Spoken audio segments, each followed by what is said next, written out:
Hey everybody, Scoutcrafty here again, TGIF. Thank God it's Friday. You made it through another week, and I hope you had a nice Halloween yesterday. It was quite a bit of a celebration for the kids that like to pick up candy from home. We have a few homes here that go over the top with decorations. It's always interesting for the kids to see a lot of happy kids when they get bags full of candy. When I was growing up, it was half the kids were looking for candy and half the kids were out for mischief. Remember socks filled with chalk? Do you remember that? We used to have, you would take socks, usually an old sock, and fill it with chalk. The poor kids would use flour, but chalk lasted longer. You'd buy those big pieces of chalk and mash them up. And then what you would do, I can't believe this now. It would never go over now. But what we would do is we would run around, and when we would see kids, we'd smack them with this chalk sock, leaving a big white mark. I still can't believe we did that. And shaving cream. We used to get cans of shaving cream and put different tops on top and spray kids and shaving cream. And of course, there were the eggs and things like that. But so half the group, the older kids, were mischief. From the kids from like 14, 15, 16, those were the mischief kids. And the young kids would all be in their costumes, and you would see mobs of kids chasing other kids. I can't believe the things that went on. You remember that, right? Back in the day, it was anarchy. It was like, what's that, like that movie, The Purge? That's what it was like on Halloween. If you were a kid and you were out there with a costume, there were two things. You wanted to get candy, but you always had to watch for the gangs of marauding kids that were out for no good. They would steal your candy. Yeah. No parents went with you. You were out on your own. It was like good times, right? Remember that? I have a funny story. A guy at work, when I used to work at the bus company, it was this guy.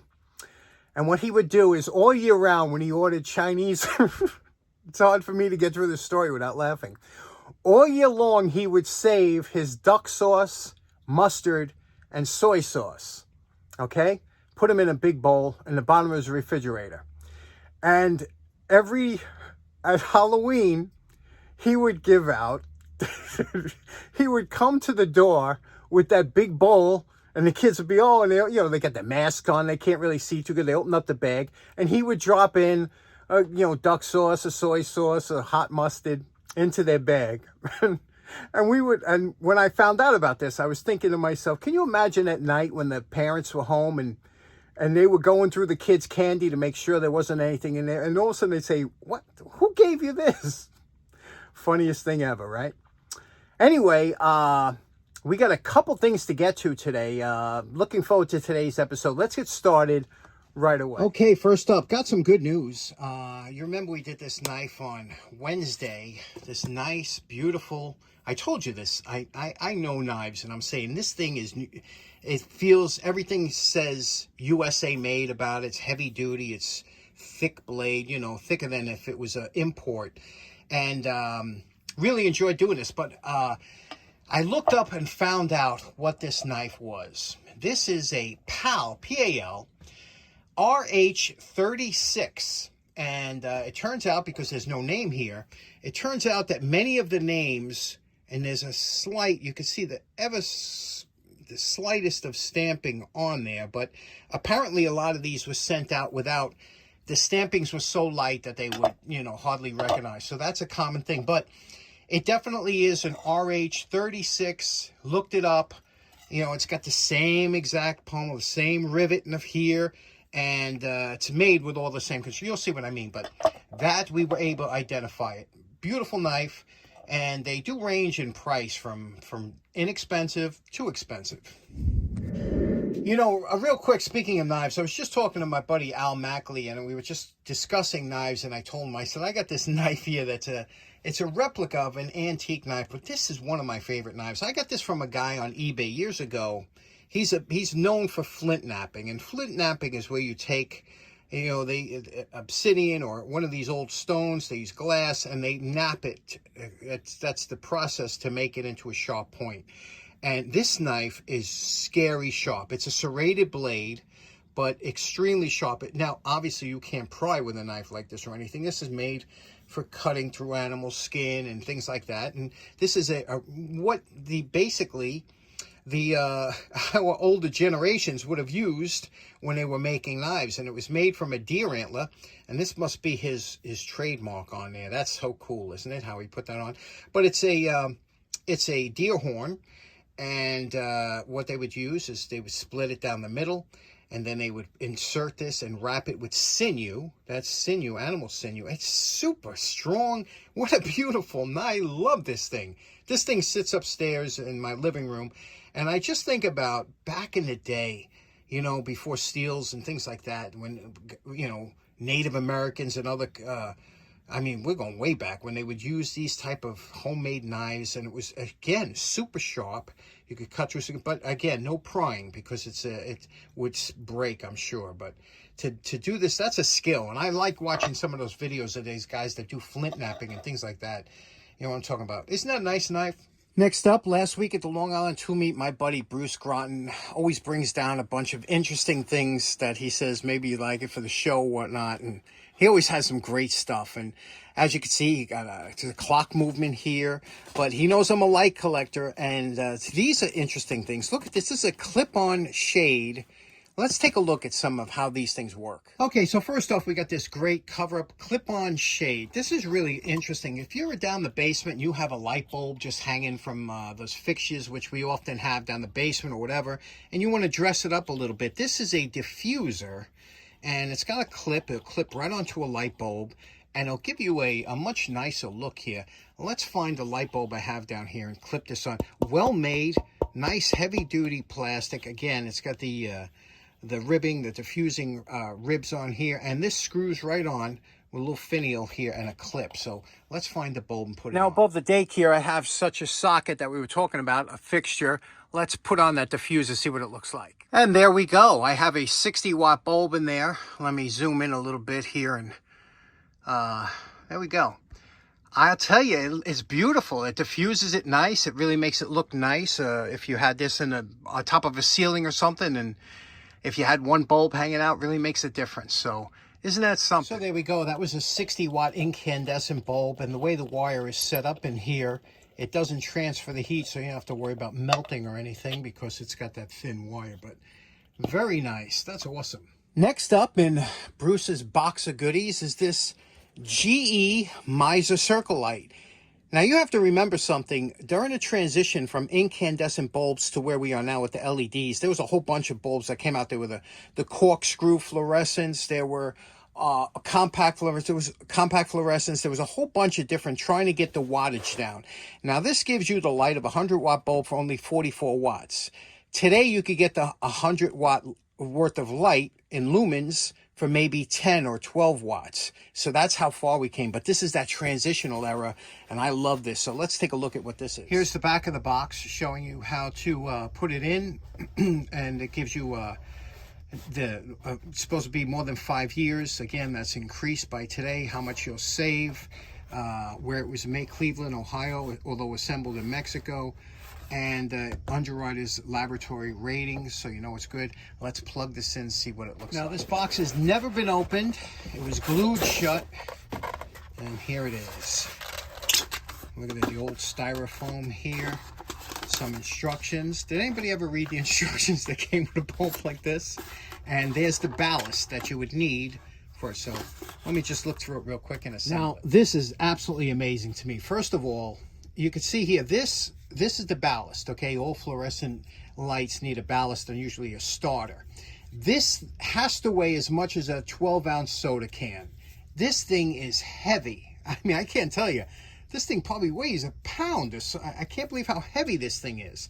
Now, what you would do is you see this two little copper, and you can see the copper in there. This would be placed in like here, like that, and then you would push this little lever here, and it would, the two protrusions, the plugs would plug into that ballast, and that's where you get the bulb. So let's hook this up and try it out. This thing weighs a ton. Okay, here we are. We're hooked up on a bulb tester. Let's turn this on. Okay, up. Oh, there we go. Look at that. And it's supposed to be a warm color. It is not the bright fluorescent like I have up here, but That is, oh my God, I love this thing. Look at that. That, first of all, with the bulb tester, this thing looks pretty wicked, doesn't it? Look at that. That is just, you could see here the color changing with the, you know, the frame rate of the camera, but it's a beautiful light. It's bright. I mean, it's just pleasing to the eye. It's not like a harsh fluorescent, but in here, this is the coolest. This thing is the coolest thing since sliced bread. It looks so science, like something out of a sci-fi movie, especially in this thing, right? So that's really cool. Bruce, thank you very much. That is absolutely awesome. Next up, Bruce also gave me this cool vintage Phillips 100 watt. 100 watts. Can you imagine how much juice was used back in the day? This is just one bulb. This one says red, but it's actually green.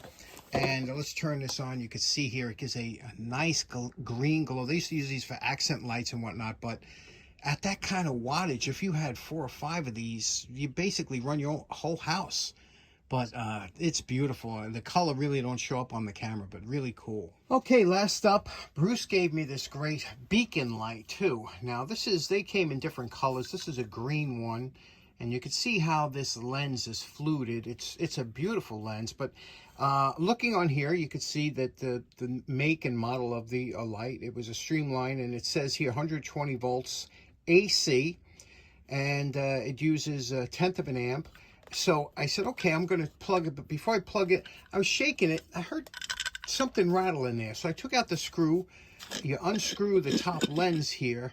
And I could see that it was missing the socket. So I said, okay, I got to find I'll put a socket in there. And now what you have to remember is when you have any kind of plastic or anything, you want to put a low temperature bulb in there, something that isn't going to overheat it and melt this or something. And so what I did, I'm going to pull out these wires here, and remember we were talking about these were old test lights that they used to use. I happen to have one here. We'll feed this through here, and I have a nice 1 watt bulb. These are the type, the string lights. They only use a watt, but they throw off enough light. Let's put it all together, see how it looks. Okay, we set the socket in here. There's 2 clips in here that socket fits perfect. No rattle, not going anywhere. It's solid. The 2 wires come down here. There's a pipe that goes over here. You'll have to make a splice, but now we're going to put the bulb in, put the lens back on, and give it a test, see how it works. Okay, I have it sitting in the vise here just to test it out. We're going to plug it in now, and there we go. And then if you wanted, you could put a blinker on here. You could put a flasher. You could put whatever you had to. This is a beautiful green with a fluted lens, and let's see what it looks like in the dark. And there we go, 1 watt. It's amazing what these LED bulbs will do, especially with the fluting. This is a perfect light that you don't have to worry about using too much juice, and that beautiful green doesn't really show up. It's kind of getting a little washed out here on the camera, but it just looks absolutely beautiful. So in closing, you know, I have an absolute fascination with all kinds of lights, light bulbs, lighting, fixtures, jeweled indicators, dashboard lights. I don't know what it is ever since I'm a kid. I think every one of us have a little bit of it, but you know, I still think the light bulb has to be one of the top 5 inventions ever. The light bulb, you know, think about, you know, we'd still be in the dark literally if it wasn't for the light bulb. And think about how it's changed society, just that one invention, right? Also, I find the fixtures. When I go walking at night, I look at some of the porch lights. We have some older homes here in my town, and some of those ancient porch fixtures that haven't been changed are just beautiful that I walk at night and see. And of course, I like beacons and things like that. You know, one thing that I noticed was the Whitestone Bridge. A few years ago, I called the mayor's office. I was complaining because the Whitestone Bridge was always illuminated. The wires that hold the towers, you know, whatever they're called, the structural wires, they were always lit up. But then for a couple of years, they weren't. The bridge was completely dark except for the beacons on top for the aircraft. And I called them in. I said, what's going on here? I said, we're paying taxes and you can't even light the bridge up? Well, I spoke to a few different people. Anyway, now, not only did they change to LED lights and they have the bridge lit up, but now they're lighting the towers for the first time. And I saw this when I was going over the bridge. They put these huge lights on the bridge facing up on the towers to illuminate them at night. It looks beautiful. Let me know what you think. If you like that look, I filmed it, you know, in the daytime so you can see it, at nighttime so you can see the lights, and then what it looks like from where I live. So very happy with that. Anyways, thanks so much, Bruce, for today's offerings and today's episode. I hope you all have a nice weekend. I made a mistake. Last video I said it was Monday, but today I'm pretty sure it's Friday, even though I'm filming this on Halloween. Anyway, thanks so much for tuning in. I hope you have a great day. We'll see you again on Monday. Take care. Bye-bye.